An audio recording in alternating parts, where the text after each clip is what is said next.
नमस्कार, स्वागत है आपका हमारे YouTube मंच एबीपी पर। आज हमारे साथ में बेहद खास मेहमान हैं दिव्यकांत जी डामोर। उनसे कुछ सामाजिक मुद्दों पे चर्चा करेंगे। दिव्यकांत जी, स्वागत है हमारे चैनल पर। जोहार अरविंद जी, आपकी आवाज़ भील प्रदेश चैनल को कि आप सभी तक ये जन जागरण की एक क्रांति लेकर चल रहे हो। आपकी चैनल को खूब खूब जोहार। केम छो? मजाમાં जोहार। गुजराती में बात करें तो थोड़ा ठीक रहेगा। मेरे को भी हल्की फुल्की गुजराती आती है, पर गुजराती बहुत प्यारी भाषा है, तो गुजराती में थोड़ी बात कर लेते तो बढ़िया रहता। तो मैं तो क्या, मैं इतनी गुजराती क्लियरली बोल नहीं पाऊंगा, तो थोड़ी बहुत टूटी फूटी बोल लेता हूँ वो, लेकिन ये मैं तो सवाल पूछूंगा हिंदी में, आपको गुजराती में इसका जवाब देना है। जी जी, कोई बात। तो गुजरात में मैं आपसे ये जानकारी चाह रहा हूँ, जैसे जिस तरीके से भील प्रदेश विद्यार्थी मोर्चा हो, भील प्रदेश युवा मोर्चा हो, भील प्रदेश मुक्ति मोर्चा हो, जितने भी आदिवासी परिवार के संगठन हैं, ये संगठन राजस्थान में बहुत अच्छा काम कर रहे हैं। और जैसे मेन स्ट्रीम पॉलिटिक्स में अगर देखा जाए तो इसका मतलब रिजल्ट भी राजस्थान में बहुत अच्छा आप भी देख सकते हैं, सब कुछ राजस्थान में दिख रहा है। मैं आपसे ये जानकारी चाह रहा था, क्योंकि आप पुराने साथी हो, आपने 2017 से आदिवासी परिवार का काम किया था और अग्रिम पंक्ति में रहे। आप भील प्रदेश विद्यार्थी मोर्चा में मतलब दाहोद जिले के जिला अध्यक्ष रहे और बहुत अच्छा काम किया। तो तब से आप बहुत पुराने मेरे साथियों को जो यूट्यूब पे दिव्यकांत जी को नहीं जानते होंगे, हमारे पुराना वीडियो जो हैं उसमें आप देख सकते हैं। ये दिव्यकांत जी डामोर हैं, लिमड़ी के रहने वाले हैं, दाहोद जिले के लिमड़ी तालुका से, लिमड़ी एक शहर आता है, मार्केट आता है, इसके वहाँ के रहने वाले हैं। और उन्होंने जब आदिवासी परिवार के चिंतन शिविर स्टार्टिंग में होते थे, जब 17, 18, 19, 2016 इस टाइम में, तो ये अग्रिम पंक्ति में मतलब प्रचार करना और इसको चारों तरफ इस थीम को, विचारधारा को ले जाना, जन जागरण करना, इसमें बहुत अहम भूमिका निभाने वाले साथियों में से थे। तो दिव्यकांत जी, जो राजस्थान में जो डेवलपमेंट हुआ वो गुजरात में क्यों नहीं हो पाया, इसका कारण क्या है? ગુજરાત અને રાજસ્થાનની અંદર જે આજે તફાવત જોવા મળે છે કે શરૂઆતની ચિંતન શિબિર એવું કહેવાય છે કે ભીલ પ્રદેશ વિદ્યાર્થી મોરચાનું ગઠન રાજસ્થાનમાં થયું, પરંતુ આદિવાસી પરિવારની સૌથી પહેલી બેઠક હોય તો તે દાહોદ છે અને દાહોદની અંદરથી શરૂઆત થયેલી છે। મતલબ કે આ જે જનજાગરણની જે ધૂણી દખાવાની શરૂઆત આપણા દાહોદમાં પાયો નખાયેલો સૌથી પહેલાં। તો દાહોદની અંદર જ્યારે શરૂઆતમાં ચિંતન શિબિરો થઈ અને શરૂઆતમાં ચૂંટણી દ્વારા મને જ્યારે દાહોદ જિલ્લાનો ભીલ પ્રદેશ વિદ્યાર્થી મોરચાનો એક પ્રેસિડેન્ટ તરીકે મને બનાવવામાં આવ્યો, ત્યારે અમારી ટીમ એટલી જોરદાર હતી કે દરેક યુવાનો, યંગ જનરેશન, દરેકને સમાજ માટે કંઈક કરી છૂટવાની અને સમાજ માટે કંઈક કરવાની એમની અંદર એક લાગણી અને એમનો દૃઢ સંકલ્પ હતો। પરંતુ જેમ જેમ સમય વીતતો ગયો તેમ તેમ આપણા સમાજની અંદર આપણે જાણીએ બધા સાથી કંઈ રોજગાર માટે લાગી ગયા, તો કોઈ કંઈ બિઝનેસ કરવા લાગ્યા, કોઈકના માથે જવાબદારી અચાનક આવી ગઈ, કોઈકના ઘરે પિતાજીનું મૃત્યુ થયું એટલે ઘરમાં મોટા હોવાથી તેમને પણ પોતાનું ઘર સંભાળવું પડ્યું। તો એવી રીતે થોડી અમારી ટીમ આજે થોડી નાની થઈ ગઈ છે। તમારી ટીમ થોડી કમજોર થઈ ગઈ? હા, કમજોર થઈ ગઈ। એના હિસાબથી આજે અહીંયા જોવા જઈએ તો એટલું ખાસ, અને અહીંયા ગુજરાતની વાત કરીએ તો જેટલું રાજસ્થાનની અંદર જે એકજૂટ અને જે ભાઈચારો છે એ ભલે રાજસ્થાનની અંદર શિક્ષણની દ્રષ્ટિએ જોવા જઈએ તો ઓછું શિક્ષણ મળે પણ ભાઈચારો વધારે મળે એક સમાજ માટે। પણ અમારા ગુજરાતમાં એવું છે કે જેટલો પણ માણસ શિક્ષિત થાય ને એટલો તે સમાજથી દૂર થતો જાય છે, મોડર્ન થતો જાય, એટલે એ પોતાની જાતને મોડર્ન સમજતો હોય છે હકીકતમાં। અને અમારા ગુજરાતમાં આપણું ભીલ પ્રદેશ વિદ્યાર્થી મોરચા કે આદિવાસી પરિવાર એટલું સારું કામ ન કરી શકવાનું સૌથી મોટું કારણ કે જેટલા પણ લોકો પોતાના સમાજનો એક ટેકો લઈને સમાજ થકી જે ગવર્મેન્ટ જોબ મેળવી છે, મતલબ એક પ્રમાણપત્ર સર્ટિફિકેટ લગાડે કે સમાજના જે આપણું આદિવાસીના પ્રમાણપત્રથી આજે ઓછા માર્ક્સ હોવા છતાં પણ આજે અધિકારીઓ બન્યા છે। તો એ લોકોએ શું કર્યું છે, અધિકારી કે જે તે નાની મોટી જોબ લીધા પછી તે સમાજને લાત મારી દે છે, પોતાની જાતને મોડર્ન ગણે છે અને પોતે બદલાવા લાગે છે, સમાજથી દૂર થતા જાય છે। અને મેં ગુજરાતમાં એક ચીજ દેખી કે ગુજરાતમાં જે પણ વ્યક્તિ ગુજરાતમાં કંઈ ગવર્મેન્ટ જોબ લાગી જાય યા કંઈ બિઝનેસમાં સેટલ થઈ જાય તો ભલે એ ગામડાનો કેમ નહીં હોય, ગામડામાં રહેવાવાળો હોય, તો પણ એ જોબ મળી જાય યા પછી કંઈ બિઝનેસ સેટલ કરી દે તો એ યા તો માર્કેટમાં જઈને સોસાયટીમાં રહેવું ચાલુ કરી દે યા પછી સિટીમાં જે સુરત હે, બરોડા હે, ગોધરા હે, ગાંધીનગર હે, એવી સિટીમાં જઈને સોસાયટી મકાન લઈ લે અને પૂરો પરિવાર ત્યાં સેટલ, મતલબ ગામડાને ભૂલી જાય. સમાજ સાથે તમે જે વાત કરો છો ને એ વાત બરાબર જ છે કે જ્યારે માણસ કંઈક પોતાનું લેવલ બદલાઈ જાય એટલે એ શું કરે, સમાજને ભૂલી જાય છે કે જે સમાજના સહયોગથી કાકા બાબાથી લઈને માતા પિતાથી આગળની પેઢી જોવા જઈએ તો અભણ હતી, પરંતુ કોઈકના સપોર્ટથી જ આપણે ભણ્યા છીએ અને આજે આ સ્ટેજ ઉપર પહોંચ્યા છે. તો સમાજનું ઋણ ચૂકવવું એ આપણી પહેલી ફરજ બને છે. આપણી પ્રાથમિકતા એ આવે કે જે સમાજે મને જે આપ્યું છે, શિક્ષણ આપ્યું કે પે બેક ટુ સોસાયટી, તો ફરીથી મારી ફરજ આવે છે કે હું મારા જેવા મારા સમાજના 5 થી 10 વિદ્યાર્થીઓ અથવા 5 થી 10 બાળકોને હું મદદ કરું. એવું આપણો અહીંયા ગુજરાતમાં નથી કરતો ને એ સૌથી મોટું કારણ. हाँ ये तो है. हमारे जैसे राजस्थान में देखो कि 10% मानस तो एवा रहे जी जॉब लागवा बाद मार्केटમાં જઈને યા સિટીમાં જઈને સેટઅપ થઈ જાય સોસાયટીમાં જઈને, પણ અમારા રાજસ્થાનમાં 90% એવા રહે કે જે આપણું પૈતૃક ગામ રહે ત્યાં મકાન બનાવેગા, જેવું મકાન બનાવેગા પર પરિવાર હાથે જ રહેગા, એના ગામમાં રહેગા, એના ફળિયામાં રહેગા અને તસ રેજી બી ડેવલપમેન્ટ રહેગા. તો સંસ્કૃતિ થકી ઓર સમાજ થકી બી જેનો जुड़ाव રહે. પણ એ તમારે ગુજરાતમાં નથી થતું. હું ગામડામાં બી ઘણા ઠેકાણે ફર્યો તો ગામની સ્થિતિ પહેલે જેવી છે. જે જોબ લાગ્યો હતો 1 સાલ પછી ગામ છોડીને ફાઇનાન્સ માટે કઈ બી તરીકે મકાન લઈ લેવું પછી ચાલુ જવું. બીજી વાત કે અમારા ગુજરાતમાં એવા લોકો પડ્યા છે આપણા સમાજના જ કે જ્યારે આપણી સંસ્કૃતિની વાત આવે તો નોકરી લાગી ગયા પછી આખી સંસ્કૃતિને ફેરવી નાખે. જેમ કે એ લોકોને આપણી પરંપરા છે, આપણો તાજ છે અને આપણું જે આ બોરિયું છે આ પહેરતા લોકો શરમાય, પોતાની જાતને મતલબ સૂટ બૂટમાં પહેરવા મોડર્ન માને, સિટી લાઈફ. હા, પછી જ્યારે પણ પોતાના ઘર પરિવારમાં નાનો મોટો કંઈ પણ પ્રસંગ યોજવામાં આવે, જેમ કે ચાંદલો, બાકડા, જેને આપણે દેશી ભાષામાં બાકડા એમ કહીએ, ગુજરાતી ચાંદલો પાડે. હા, તો કોઈ પણ લગ્ન હોય તો એ લગ્નની અંદર પણ એ લોકો મુહૂર્ત જોડાવા જાય, બ્રાહ્મણને લાવીને બેસાડી દે. એટલે કહેવાનો મતલબ કે જે સમાજે આપ્યું છે એ સમાજને ભૂલીને એ સમાજની સંસ્કૃતિને પણ નુકસાન કરે છે, પોતાની પેઢીને પણ નુકસાન કરે છે. કેમ કે આજે આપણી ઓળખ ન હશે તો આપણે કાલ ઉઠીને આદિવાસી નથી રહેવાના.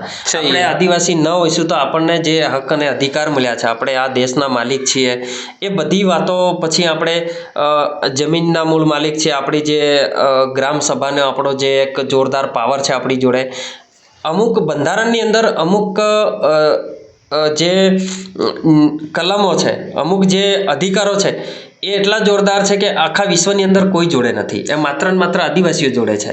दिव्यकांत जी के बारे में बता दूं, दिव्यकांत जी एक प्रखर वक्ता हैं, बहुत अच्छे वक्त. एक समय में चिंतन शिविर होते थे, उसमें बहुत अच्छे भाषण देते थे. राजनीतिक विंग जब चुनाव लड़ते थे उस समय भी उनके बहुत अच्छे भाषण देखे गए हैं और लोग उनको बहुत पसंद भी करते थे. बड़े गौर से उनको सुनते थे. बहुत मुद्दों को कैसे रिप्रेजेंट करना ये भी इनकी कला एक अलग कला है. लेकिन पिछले कुछ समय से मैंने भी इनको देखा कहीं इसे मूवमेंट में ना कहीं नज़र आ रहे हैं, तो मुझे भी लगा कि इनसे एक बार बातचीत तो ज़रूर कर लिया जाए और इनसे कुछ बातचीत करके इन चीज़ों को सामने लाया जाए.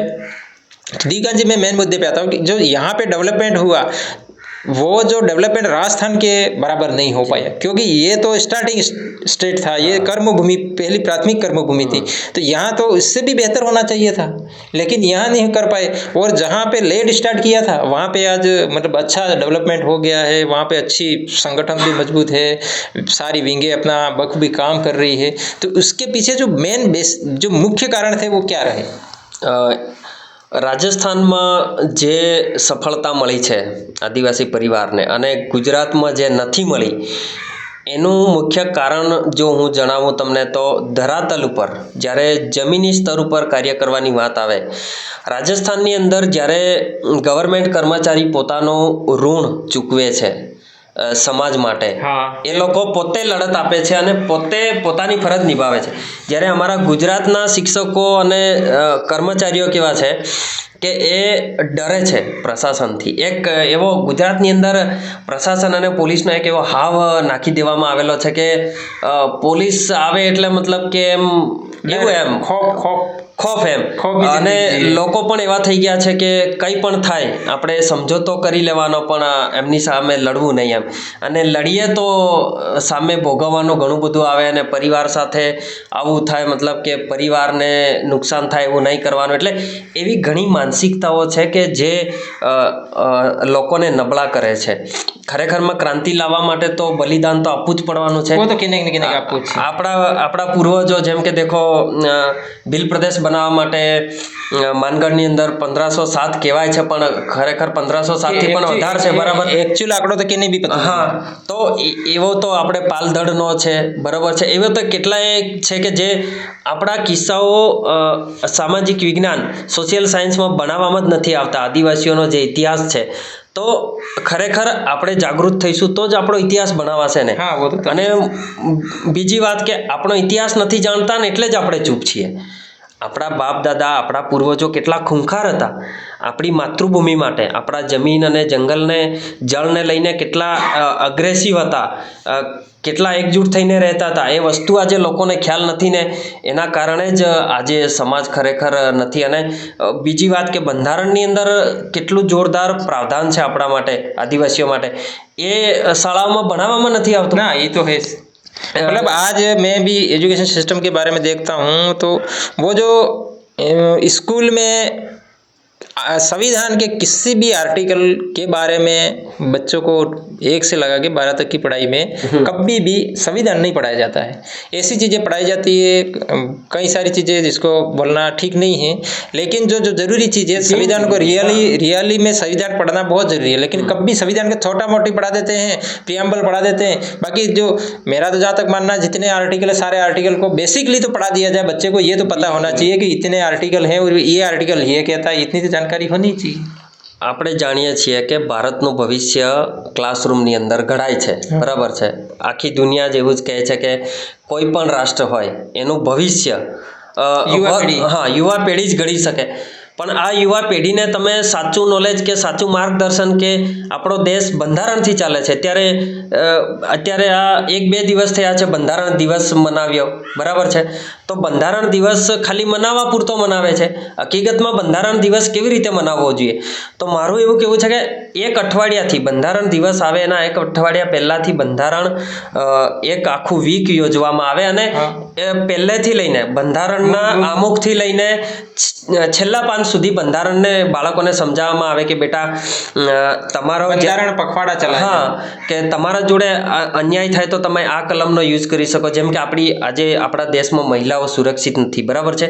તો મહિલાઓને શું શીખવવામાં આવે? એમને जो अपने अधिकार हैं, हाँ, अधिकारों के बारे में एक जागरूकता चला जाए. ये बंधारण कह रहे मतलब संविधान कह रहे हैं. हाँ, तो संविधान के बारे में इनका ये कहना है कि जो संविधान है, जो संविधान दिवस मनाया जाता है, इसके ये 7 दिन तक एक संविधान जागरण पखवाड़ा चलाया जाए. अधिकार, तो इसके बारे में सब जगह इसकी जानकारी दी जाए. इस तरीके का किया जाना चाहिए, और ताकि लोग इस संविधान को और अपने अधिकारों को बेहतर तरीके से समझ सकें. और दूसरी बात की जय भीम जैसी मूवी है, तो क्यों हर स्कूल में दिखानी चाहिए ना? दिखाना चाहिए. महाभारत और रामायण दिखाते हैं, तो मैं बोल रहा हूँ कि उनके साथ साथ इनको भी दिखाओ भाई, कि ये जो हमारा संविधान है वो कैसे बना, कितना संघर्ष हुआ, और आगे कैसे हमारे पर अत्याचार हुआ करते थे, वो सब दिखाना चाहिए, ताकि लोगों को पता चले कि नहीं, संविधान की वजह से ही आज पिछड़ा वर्ग है, दलित वर्ग है, और हमारा आदिवासी समाज है, उनको बहुत सारा मतलब ग्रोथ मिला है, और वो हम मुफ्त में नहीं लिए किसी से. हमारे पूर्वज है, वो संघर्ष किए हैं, हजारों लोग मर गए हमारे, फिर जाकर के हम ये हक और अधिकार से आज यहाँ बैठे हैं. हम कल क्लास 1-2 बनेंगे, कल शिक्षक बनेंगे, तो हम सबकी जिम्मेदारी रहेगी कि हम अपना समाज के प्रति और हमारे जो समाज के लिए कर गए उनका भी ऋण चुकाना न भूले, और समाज के प्रति अपनी निष्ठावान होकर के अपनी समाज की सेवा करें. मैं आपसे अंत में यही जानकारी चाहना, जो गुजरात के युवा साथी हैं, जो छात्र संघ जैसे BPVM भील प्रदेश विद्यार्थी मोर्चा पहले जुड़े थे, या नई जनरेशन जो तैयारी हो रही, BPVM को लेकर के आप क्या कहना चाहेंगे अंत में? ગુજરાતની અંદર ભીલ પ્રદેશ વિદ્યાર્થી મોરચાનું વિસ્તાર થવો જોઈએ. જેમ આપણા ભાવિકજીએ વાત કરી કે આપણા જે રાજસ્થાનની અંદર જે બરજોડભાઈ છે એમની જોડે પણ ચર્ચા કરીને એનું વિસ્તાર થવો જોઈએ. એનું નાના નાના જે કોલેજથી લઈને, ગામડાથી લઈને, નાની નાની શાળાઓથી લઈને જિલ્લા સુધીના એક જવાબદારી, એક હોદ્દા આપવા જોઈએ અને એ પણ વ્યવસ્થિત કાર્ય કરી શકે તેવા વ્યક્તિને. અને બીજું કે જેટલા પણ વિદ્યાર્થીઓ છે અને જેટલા પણ શિક્ષકો છે તેઓ ભલે ખુલ્લીને ન આવે, પરંતુ પોતાના ગામની અંદર એક એવું નાનું યુનિયન તૈયાર કરે કે ગામ લેવલનું ભીલ પ્રદેશ વિદ્યાર્થી મોરચા, સ્કૂલ લેવલનું ભીલ પ્રદેશ વિદ્યાર્થી મોરચા. તો એવી રીતે નાના નાના યુનિયન, જેમ કે ટીપે ટીપે સરોવર ભરાય, એવી જ રીતે આ નાના નાના જે આપણા ભીલ પ્રદેશ વિદ્યાર્થી મોરચાના જે આપણે નાના નાના જે ટુકડા જોડાશે, ગામથી લઈને તાલુકાથી લઈને જિલ્લાનું, અને એક દિવસ એવો આવશે કે ભીલ પ્રદેશ વિદ્યાર્થી મોરચા જેમ કહેશે ને એવી રીતે આખા ગુજરાતની અંદર, ખાસ કરીને અંબાજીથી ઉમરગામ એટલે કે આદિવાસી પટ્ટાની અંદર એક રાજકારણ નક્કી કરશે કે કોને આપણે આપણા સમાजનું नेतृत्व આપવું, किसको आगे किया जाए, किसको नेतृत्व दिया जाए. अगर भील प्रदेश विद्यार्थी मोर्चा की जो केंद्रीय कमेटी है, जो इसके स्टेट मतलब चीफ हैं, ये सब लोग तय करते हैं. गुजरात का मूवमेंट मतलब स्टूडेंट यूनियन को फिर से वापस नई धार देना और नए संगठन को रिक्रिएशन होगा. क्या दिव्यकांत डामोर पुनः जिस तरीके से 2017, 16, 18 में जो टाइम भील प्रदेश विद्यार्थी मोर्चा के लिए दे रहे थे और उस संगठन को मजबूत कर रहे थे, क्या दिव्यकांत डामोर फिर से टाइम देगा? अंत में 30 सेकंड में इसका जवाब आपको देना. બિલકુલ. દેખો, કોઈ પણ સામાજિક કારણોસર અમારે ક્યાંક ને ક્યાંક સમયસર આ જે મૂવમેન્ટ છે આપણી ભીલ પ્રદેશ વિદ્યાર્થી મોરચાની ત્યાં નથી હાજર રહી શક્યા, પરંતુ જે વિચારધારા છે, જે એક ચિનગારી છે, એ ચિનગારી હજી પણ દરેક યુવાની અંદર છે. અને જો ફરીથી પુનર્ગઠન કરવામાં આવે અને વ્યવસ્થિત અમારા જેવા યુવાઓને જો આ મોરચો સોંપવામાં આવે, અમે તો છીએ જ 100% કાર્ય કરીએ. दिव्यकांत जी इसमें सक्रिय भूमिका निभाएंगे? यस, बिल्कुल, क्योंकि यह हमारी फ़र्ज है और ये हमें करना ही है. क्योंकि जब तक हमारे पास सत्ता नहीं होगी, हमारे पास जागरूक लोग नहीं होंगे, तब तक हम संविधान का नहीं तो उपयोग कर पाएंगे, नहीं तो हक और अधिकार ले पाएंगे, और नहीं तो हम हमारे समाज के लिए कुछ कर पाएंगे. इसलिए हमें यही करके ही बताना है और हम सक्रिय भूमिका निभाएंगे. और राजस्थान से जैसे भाविक जी है, और उनको भी हम भरोसा इनवाइट करेंगे और भरोसा देते हैं कि अगर हमें फिर से मतलब ये पुनर्गठन चर्चा करके फिर आगे बढ़ते हैं तो फिर अच्छी तरह से फिर से हम उनको पुनर्जीवित करेंगे. ये थे हमारे साथ में दिव्यकांत जी डामोर, जो बहुत ही भील प्रदेश विद्यार्थी मोर्चा का जो स्टार्टिंग एरा था इसमें बहुत सक्रिय साथी थे. इनसे बातचीत किया और गुजरात में भील प्रदेश विद्यार्थी मोर्चा के जो बारे में सारी बातें करी और सारी जानकारी साझा करी. हमारी इस वीडियो को अधिक से अधिक लाइक करें, शेयर करें और हमारे चैनल को सब्सक्राइब कर लें. बहुत बहुत धन्यवाद.